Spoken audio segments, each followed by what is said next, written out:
Welcome to this video focusing on beneficial ownership, a critical element of anti-money laundering, AML, and Know Your Customer, KYC, compliance in the banking sector.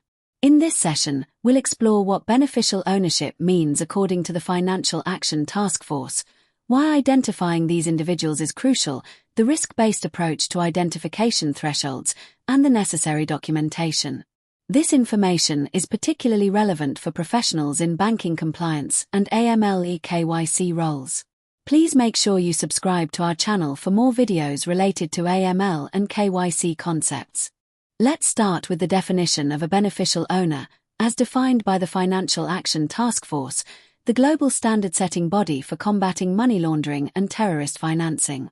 According to Financial Action Task Force, a beneficial owner is not just the legal owner but the natural person who ultimately owns or controls a customer or the person on whose behalf a transaction is being conducted.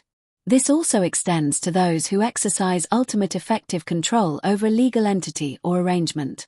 Control can be through direct or indirect ownership, such as holding a sufficient percentage of shares or voting rights, or through other means like contractual agreements or even personal influence. Importantly, if no individual meets these ownership or control criteria, then the natural persons in senior management positions may be considered the beneficial owner. This comprehensive definition ensures we look beyond surface-level ownership. In banking compliance, identifying the true beneficial owner of an entity is not one-size-fits-all. It's driven by risk.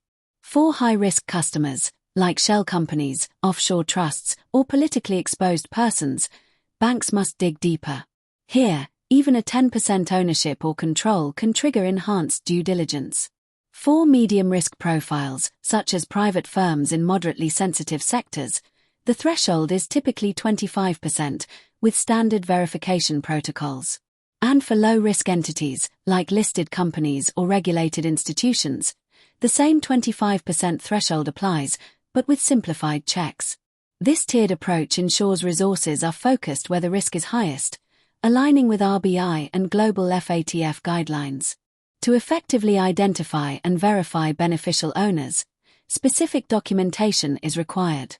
For individual beneficial owners, this generally includes government-issued identification such as passports, national identity cards, and driver's licenses.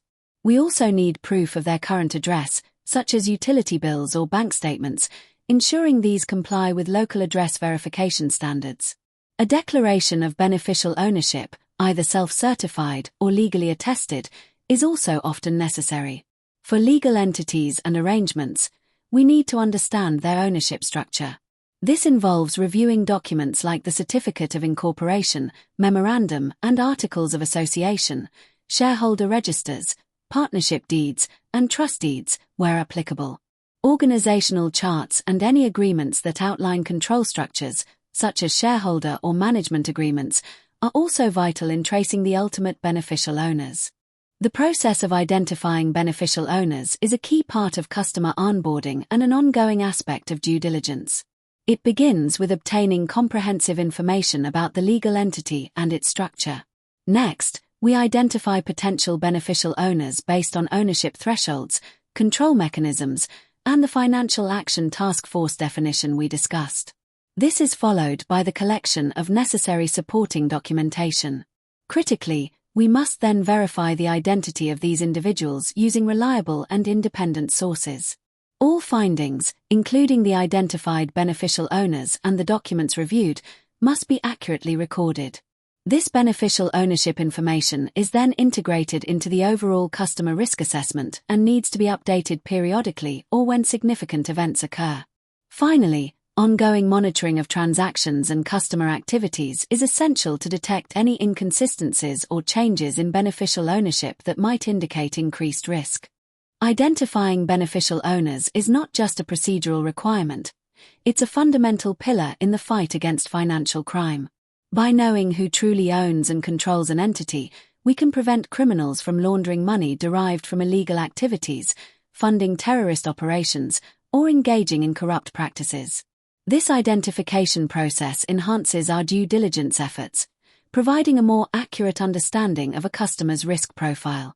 It's also crucial for sanctions compliance, ensuring we don't inadvertently facilitate transactions for sanctioned individuals or entities hiding behind opaque structures. Furthermore, it's a strict requirement under AML KYC regulations, aligning with FATF's recommendations. Ultimately, robust beneficial ownership identification helps maintain the integrity and stability of our financial system. In summary, ensuring transparency of beneficial ownership is a cornerstone of effective AML KYC compliance, guided by FATF's recommendations. Remember that the primary goal is to identify the natural persons who ultimately own or control our customers. Applying a risk-based approach to identification thresholds is essential, and the thorough verification of these individuals using appropriate documentation is paramount. Maintaining accurate and up-to-date beneficial ownership information through continuous monitoring is also crucial. Finally, always ensure that your practices fully comply with all relevant local regulations in your jurisdictions. Thank you for watching this video. If you have any questions or require further clarification, please do not hesitate to contact us. Thanks for your time today.